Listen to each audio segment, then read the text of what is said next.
Swayam Prabha. Digital India. Educated India.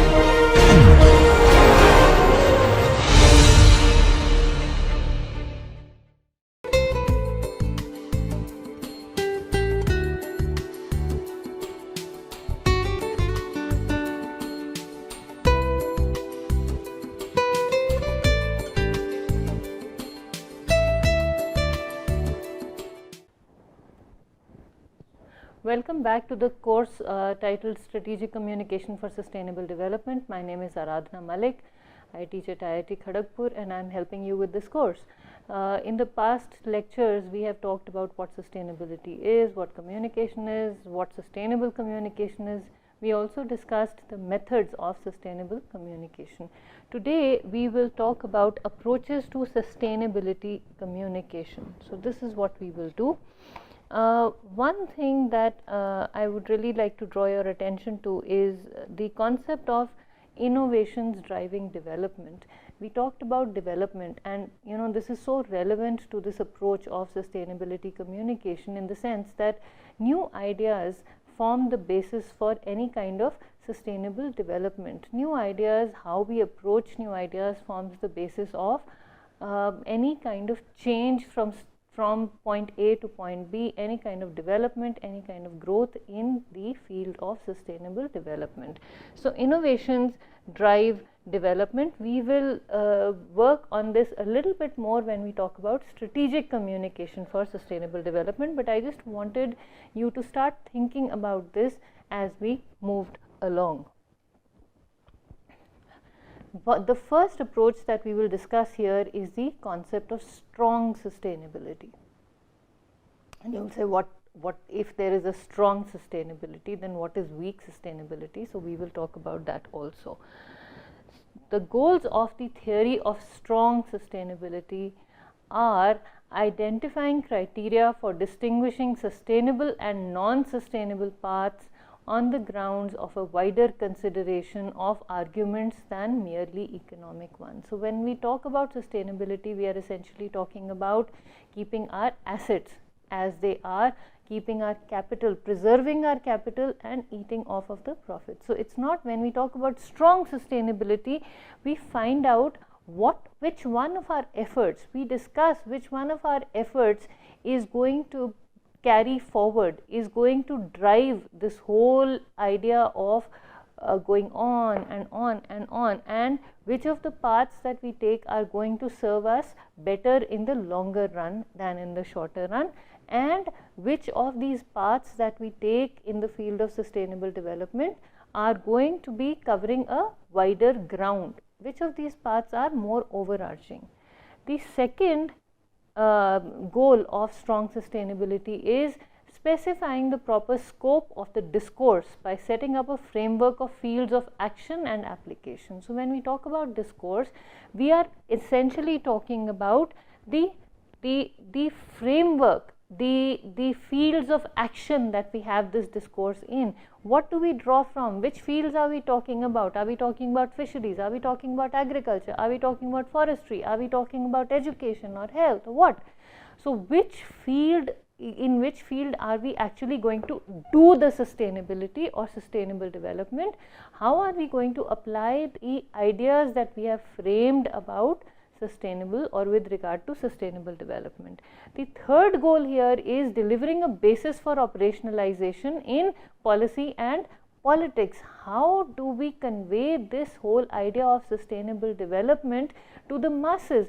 What do we do? How do we frame our policies around this idea? How do we internalize this idea as a nation, as a state, as a community, and how do we ensure that this idea is accepted by the masses, by the people who actually need these efforts, and by people who are willing to put in these efforts, and by people who have the resources that people who can put in the efforts use in order to help the people who need these efforts.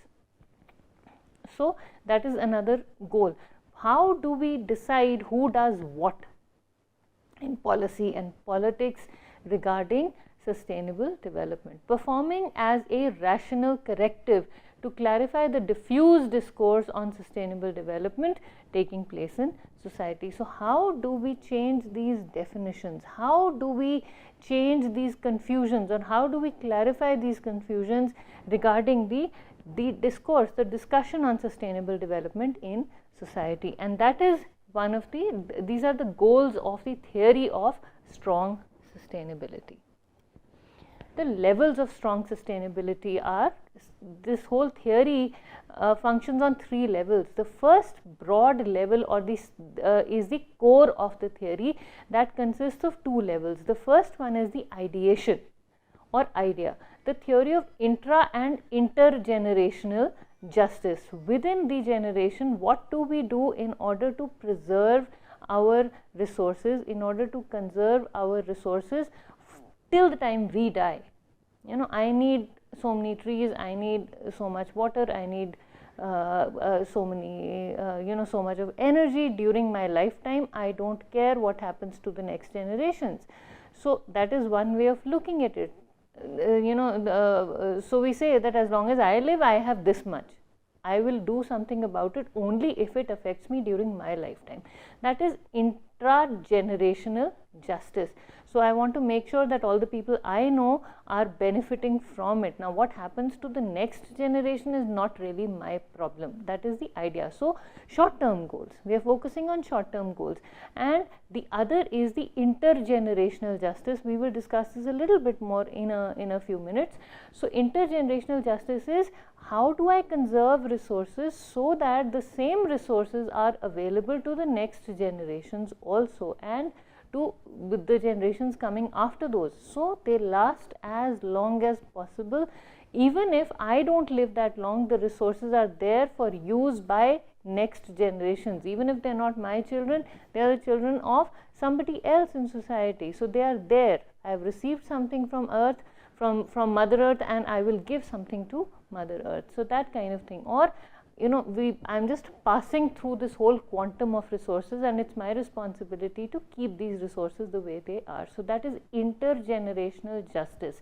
My ancestors ensured that I had a certain quantum of resources, so it is my responsibility to ensure that the next generation has a similar, if not the same, quantum of resources. So, that is the idea level. The second level here is the concept. Once we have an idea of where we want to progress, the idea of strong sustainability primarily refers to, or primarily includes, the idea of intergenerational justice. It's not only limited to one generation, it propagates across generations. The second level is the concept level. So, once we form that idea, at the concept level we have the strong or weak sustainability, the mediating concepts. How do we decide what contributes to the definition of strong or weak sustainability? What are we going to put in this whole ambit of sustainability? And that discussion constitutes the core of the theory. The third level here is the key principles. Now, once we have the concept in place, we have the idea in place, we have the overarching concept in place, the direction that this idea is going to take in place, then we form the key principles. What are we going to do to ensure the resilience of resources? So, if a resource is depleted, how can we regenerate it so that the quantum is preserved? The sufficiency, how do I ensure that everybody has enough to eat? How do I ensure that everybody has enough shade, enough water to use? And efficiency, am I making full use of the resources I have, or am I wasting something? Fresh water, for example, we consume some water, we let our taps run dry. So, there is one of the resources that we have that is depleting very, very fast is the groundwater. The whole concept of digging bore wells or tube wells, as they are more commonly known.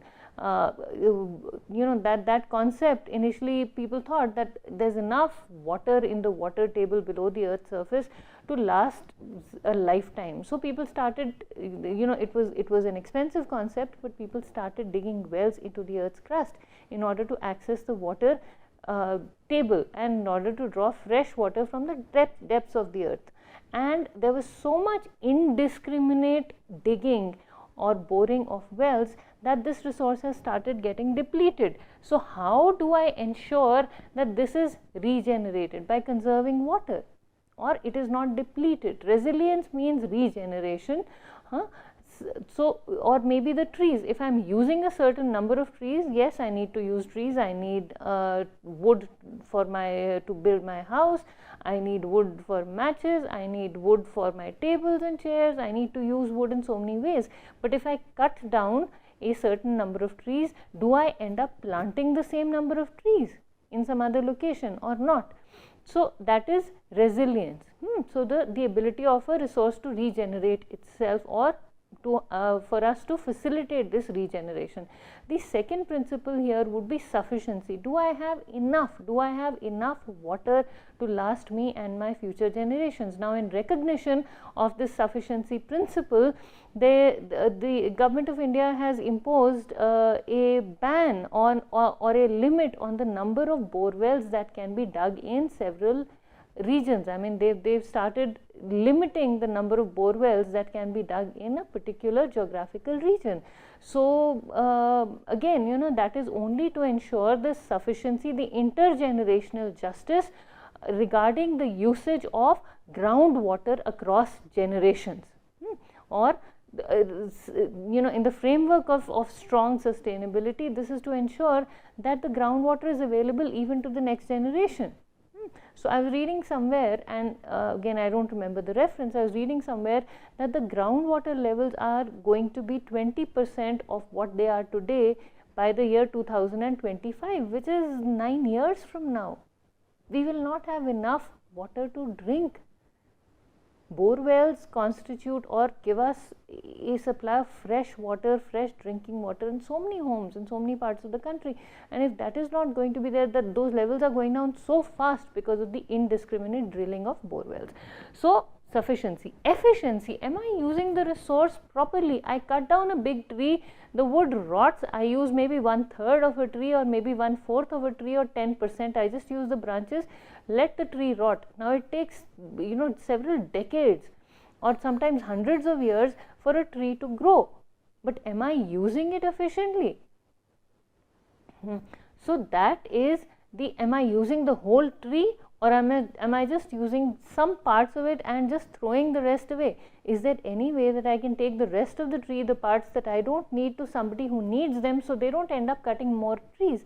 Am I making efficient use of the resources that I am using or not? So, these are the key principles, and they become the bridging principles between the theory, between the idea that is conceived, between the overarching principles, the conceptualization of that idea, and the practical application of that idea. So, how do I come upon this idea of implementing these policies? What do? I need to save water, that is the idea. Overarching principle here is I need to make sure that there is enough water for the incoming generation. So, that is the idea.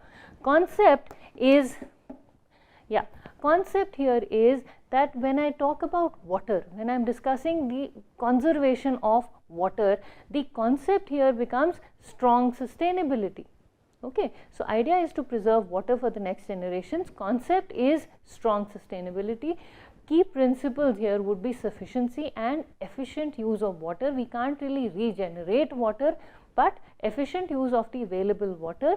And then fields of action, nature conservation, agriculture and forestry, fisheries, climate change, etc. Water conservation would be a field of action here. And then the target systems. So, where am I applying these principles? The target systems would be where, in which pockets. So, when I, how do I operationalize it? So, if it's water conservation, the target system here would be the surface, the groundwater. So, you are digging a bore well. So, any place where this kind of digging is possible or going on, that would become the target system. Specific concepts, indicators, how do I know what is where and how much and how I can do it, and then comes the implementation, institutionalization and instrumentation. I form policies to ensure that there is no indiscriminate drilling into the earth's crust in order to draw, or into the earth's surface to draw this water from the water table. So, that is how these levels of strong sustainability are practiced or are operationalized. Okay. intergenerational ethics regarding the discourse and practice of sustainability efforts.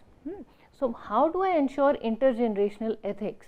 Are there, and I ask myself a question, are there any obligations to future generations at all? Should I worry about what happens to the next generation? If I don't have children, all the more reason for me not to worry. If I have children, I looked after myself, my children will look after themselves. It's not my problem to worry about what they will get and how they will deal with it. Or should I really worry about it? Should the responsibility for the future be based on an egalitarian comparative standard or on an absolute standard? Egalitarian standard is the basic needs approach. Are all human beings entitled to have merely, egalitarian standard is the concept of fairness, contextual fairness. Absolute standard is giving everybody the same thing. Now within this there are two approaches. One is the basic needs approach. So how do I ensure intergenerational justice? So we say we just need to have enough to survive. Basic needs approach is everybody should have enough to survive, and capability approaches should all human beings strive to have a good life, which means a good quality of life. I don't only need food, I need well cooked food, I need good quality food, I need water to drink, I need water to take a bath, I need water to feel fresh, I need water to wash my clothes. So it's not only to survive, I need to have a comfortable life. Being able to have attachments to things and people outside ourselves, and being able to live with the concern for and in relation to animals, plants and the world of nature. I am not only here to survive, I am here to enjoy my life, to live my life to the fullest. I have a right to live as long as possible with an optimal use of resources through my capabilities. If I have the capability to make a good life for myself, should I not do it? So that is the idea of the capability approach. Should my capabilities drive how I use my resources, or do I need the resources just for survival? And that is, part of the discourse, the discussion on intergenerational ethics in sustainability communication. And what can be considered a just legacy? How do we decide how much to leave for our children? Or how much would be a fair legacy for our children? What do we owe to future generations? Weak sustainability, according to the concept of weak sustainability, as far as the capital volume is concerned, the total quantum of capital is what matters. So total amount of resources. If I don't have enough natural resource, maybe I can leave man-made resources. If it's not trees, I can leave houses. If it's for shelter, trees give you shelter, so I'll make houses, I'll make concrete buildings. What if we don't have trees? If we don't have oxygen, if we don't have fruits, I'll leave artificial sources of nutrition, that kind of thing. And strong sustainability says, according to this theory of strong sustainability, we focus on diversely structured packages of capital with limited substitution of or limited complementarity of different packages of capital contributing to the same cumulative capital volume. Sounds very complicated. All this means is that yes, we need to save a certain volume of resources, but within that volume also we need to allocate specific percentages, specific fractions of to different types of resources. So I need so many man-made resources, and I need so many natural resources, and I need so much of economic resource. Within the natural resource, I need to ensure that there are fish in the sea and in the rivers, and I need to make sure that there are mammals on the ground, and not only mammals, I need to make sure there are tigers and elephants and cows and deer, etc. So I need to, and monkeys and bugs, and I mean the ecosystem needs to be preserved. So I need to have a quota for every part of the sustainable system, and together also I need to leave the same amount of resource for my future generations. My children should not have to go to the zoo and find out what an elephant is. I need to ensure that the elephants survive in the wild for the next generations to see what elephants are like. So I should not kill their natural habitats, I should not destroy their natural habitats, I should not kill elephants for ivory, you know. So all of that comes into the picture, whereas here we say, okay, if it's not elephants, if they don't see elephants, they'll see stuffed elephants in a museum maybe 3 generations from now. What difference does it make? And that is weak sustainability. Then comes the type of capital. So weak sustainability theory says that natural capital is one among the many types of capital. Whether we save nature or we convert nature into technological resources or man-made resources, it's one and the same thing. But strong sustainability propagates that the capital needs to be framed in a biospheric manner. So the biosphere needs to be maintained, the ecosystem, the natural ecosystem needs to be maintained, because that is the basis for all other kinds of capital. I am living such a comfortable life because of greenery in my environment. If the greenery was not there, I would fall sick. So I cannot enjoy my resources if there is no green life around me. So I cannot just say, okay, you have a very big flat and you're enjoying yourself in a concrete jungle and you see plants only on television or your computer. No, I need to have plants outside so I have fresh oxygen to breathe. It's not the same as living, having a pollution mask for your building or something like that, a pollution filter for your building. It's just not the same thing. So again, progress, on the parameter of progress according to weak sustainability, maintaining and enhancing the overall capital is progress. It doesn't matter how the capital, the substitution is what counts. So as long as the total volume is okay, is contained, we are progressing. And development of technological capital and economic capital requires depletion of natural capital. So if we want to progress technologically, we need to cut down trees, we need to kill wildlife, we need to use up the water, we need this, we need that, because we are building more buildings. And strong sustainability says that conserving natural capital is important, even if it is at the cost of the growth of technological or economic capital in the long term, because in the short term, because in the long term it's the environment that will count much more than computers and TVs and electronic devices and other kinds of equipments. Building a car is nice, but having too many cars is bad because they will kill the environment. So we need to preserve the natural environment. Okay, so that is what these two theories talk about. Then arguments in favor of strong sustainability are that there is a critique. There is a critique of it's the critique of general economic framework on which the concept of weak sustainability relies, which is substitution of one resource for another. One resource can be substituted for another.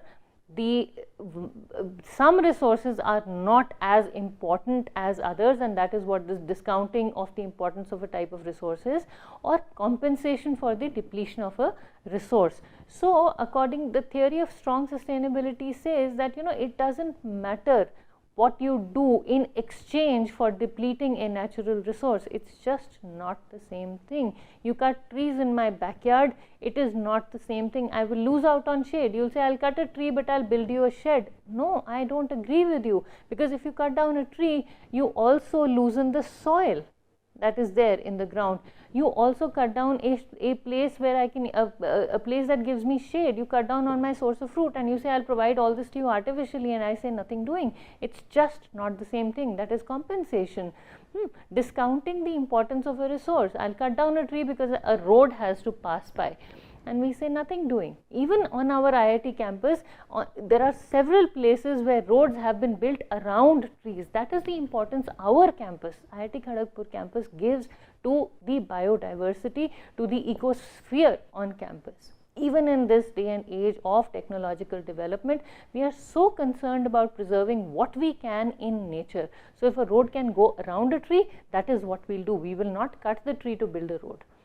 Okay, so so that is, we consider every resource to be important. Then substitution, one resource cannot substitute another. Okay, then the other argument here is multifunctionality of ecological systems. No amount of artificial substitution can do what a single ecological resource can do. And I'm going to give you the example of a tree again. A tree serves so many functions. The roots of the tree hold on to the soil that they grow in. They form a home for the subsoil life that is there. Then the trunk of the tree serves as a home for several varieties of birds. The tree leaves give you shade, the branches give you shade, the tree bears fruit. So, I mean, there are so many advantages to having just this one tree. And the leaves, of course, they release oxygen into the atmosphere, so that's another benefit. So, I mean, all things considered, there are so many benefits of a single tree. No amount of substitution can give us all of these benefits in one shot. That is multifunctionality. Risk assessments and the precautionary principle. What if the weak sustainability principle is wrong? We have come up with all these ideas, but what if the short-term things that we are trying to preserve, or the short-term goals that we are trying to achieve, are going to, or what if these goals end up harming our lives in future? We will not know, because these concepts are fairly new and we've just suddenly started realizing the hit that our lives have taken because of this indiscriminate technological development at the cost of harming our natural resources. What if we realize that after we have consumed what we have, we will never be able to regenerate it? And an example of this is the cutting down of trees, 500-year-old trees in Korea for the Winter Olympics. There's a big hue and cry, and I'll give you a link to it in one of the next lectures. So, I mean, how are we going to regenerate all these trees? It'll take 500 years more, and who knows what will happen then? Why should we cut down so many trees for a 3-day event? Is there any way around it? So, that is one big argument. The other argument here is the greater freedom of choice for future generations. We want to leave a larger number of options for our future generations. Conservation of natural capital leaves more options for people to use in the future. There's better compatibility with the argumentative framework of environmental ethics. Strong sustainability pays greater respect to the diverse cultural biophilic. Biophilic means something that loves the life and spiritual values that biophilic values, so values that embrace life, that focus on the preservation of life, that people associate with the experience of nature and landscape. So, these are some of the arguments in favor of strong sustainability over weak sustainability. And the last topic that we will talk about today is natural capital. Natural capital consists of all the components of animate and non-animate nature, especially living and non-living funds that can benefit human beings and other highly developed animals in the exercise of their capabilities, or that can constitute indirect functional or structural conditions for such beneficence in the broader sense. The capital that the nature gives us, the resources that nature gives us, what nature has that we can use is natural capital. Some management rules for the preservation of natural capital proposed by the German Advisory Council for the Environment are: renewable resources may only be used at the rate at which they normally regenerate. We should not use resources indiscriminately. We should only use them at the rate at which they can be regenerated. Exhaustible raw materials and energy sources may only be consumed at the rate at which physically and functionally equivalent renewable substitutes are created. So, when we talk about raw materials that are being consumed, we say they should be used only at the rate at which the substitutes are created. Otherwise, we should not use them indiscriminately.